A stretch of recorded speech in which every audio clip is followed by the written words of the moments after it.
চারজন Bangladeshi Iran Israel যুদ্ধে তারা শহীদ হয়েছেন। বিশেষ করে আমাদের বাহরাইনে একজন, সংযুক্ত আরব আমিরাতের দুবাই একজন এবং সৌদি আরবে দুজন।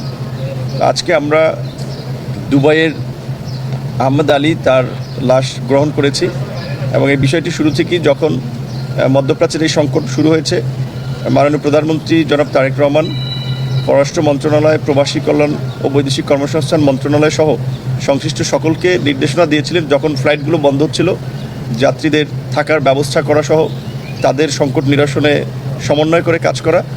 এবং আজকেও আমরা দুজন নিহতদের পরিবারের সাথে কথা বলেছি। বাচ্চু মিয়ার পরিবার, টাঙ্গাইলের যিনি মারা গিয়েছেন, আমাদের মাননীয় পররাষ্ট্র প্রতিমন্ত্রী শামা ওবায়দ, তিনি তার পরিবারের সাথে কথা বলেছেন।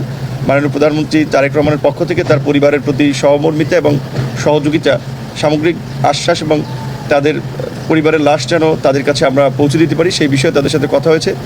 কিশোরগঞ্জের যিনি মারা গিয়েছেন তার সাথেও আমরা কথা বলেছি এবং আমাদের যারা আহত আছেন, এ পর্যন্ত আমাদের কাছে যে তথ্য আছে প্রায় 14 জনের মতো আহত আছেন।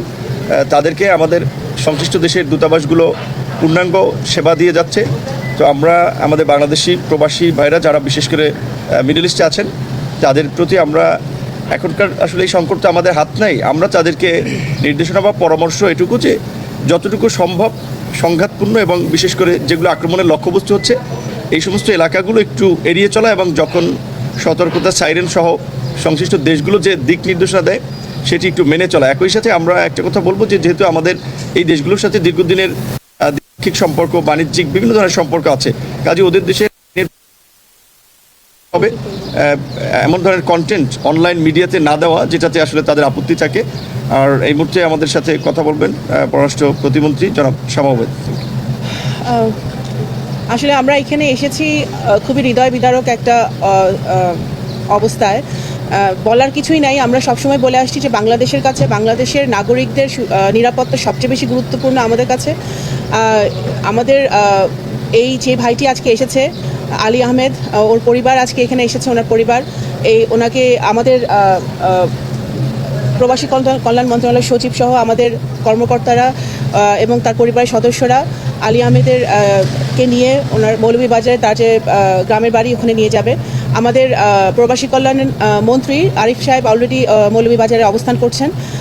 আমাদের সরকার পক্ষ থেকে আমরা যতটুকু আমাদের নাগরিকদের পাশে থাকা যায় সেটা আমরা করার চেষ্টা করছি। এখানে আজকে আরও দুজন গতকালকে আপনারা শুনেছেন ইতিমধ্যে রিয়াদে নিহত হয়েছে এবং তাদের পরিবারের সাথে ইতিমধ্যে আমাদের প্রতিমন্ত্রী বলেছেন আমরা যোগাযোগ করেছি, কথা বলেছি এবং তাদেরকে কিভাবে আমরা খুবই শীঘ্রই আমরা দেশে ফিরিয়ে আনতে পারি সেই কাজও আমরা করছি। আমরা এতটুকুই বলতে পারি যে আজকে এখানে এসেছি, এয়ারপোর্টে এভাবে আসতে হবে সেটা আমরা কখনো চিন্তা করি নাই, কিন্তু আমরা আশা করব যে আর যেন আমাদের মৃত্যু দেখতে না হয়, এই অবস্থার এই যুদ্ধের অবসান ঘটে। ধন্যবাদ।